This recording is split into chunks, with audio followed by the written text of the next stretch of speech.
अस्सलाम वालेकुम दोस्तों, तुसी देख रहे हो हसीन पंजाब टीवी ते मैं तुहाडा मेज़बान अमीर हमज़ा। दोस्तों सब तो पहले अपने चैनल हसीन पंजाब टीवी नूं करो सबसक्राइब ते नाल लगे बैल दा बटन दबाओ ताकि साडी हर नई आने वाली वीडियो साडे वीरां तक आसानी नाल पहुँच सके और तुसी वो वीडियो देखो सब तो पहले।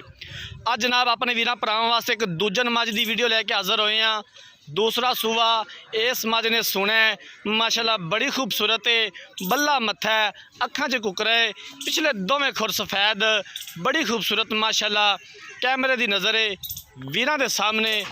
दूसरा सूआ इस झोटी ने सुना थन बड़ा खूबसूरत लग्या है माशाल्लाह, लाटवां तरह मोटा थन लग्या होया है। हवाना बड़ा खूबसूरत है, सूद या सार तो लैके तुनी तक हवाना है। कैमरामैन साहब अच्छे तरीके दे नाल झोटी दिखानी है, दिखावन दे विच कोई कमी पेशी ना रहे। सूह दा डोडा मज ने चक्या होया है, एक हड्डी बरीक धागे वर्गी पुछल, खुड्डा पुट्ठा बड़ा खूबसूरत फुल बरीक झोटी है। दूसरा सूआ इस झोटी ने हुण सोना है, पिछों चौड़ी अगों बरीक, तुनी कोड़ी तो बिल्कुल साफ, कैमरे की नज़र वीरां दे सामने। बड़ी प्यारी बड़ी खूबसूरत माशाल्लाह फुल बरीक झोटी है, प्योर नीली दी। जिन्हां वीरां भरावां ने चैनल नूं सबसक्राइब नहीं किया, साडी खसूसी रिक्वेस्ट है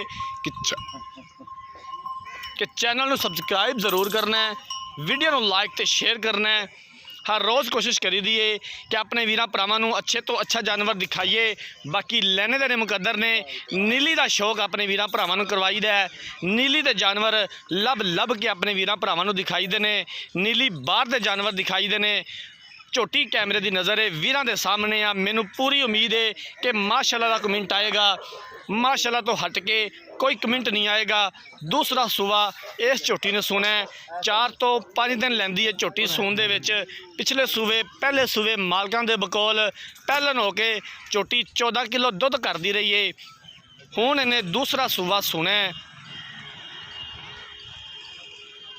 4 तो 5 दिन लैंदी है झोटी सून दे विच। थना दी हवाने दी ते पिछे दी गारंटी होवेगी मालकां दी भी ते हसीन पंजाब टीवी दी भी। 3,40,000 रुपया इस जानवर की डिमांड है। प्यार मुहब्बत हो जाएगा और असी इंशाअल्लाह ताला करवावांगे जिथों तक हो सकिया। अगर किसी वीर भरा ने यह जानवर खरीदना है, राबता नंबर 0312 612 2054 इस नंबर पर व्हाट्सएप बनी है। अगर साड़ी अज वाली वीडियो पसंद आए, वीडियो को लाइक तो शेयर ज़रूर करना है। जिंदगी रही तो मिलांगे एक नई वीडियो के नाल। अपने मेज़बान अमीर हमज़ा ने दो इजाज़त। अल्लाह हाफिज़।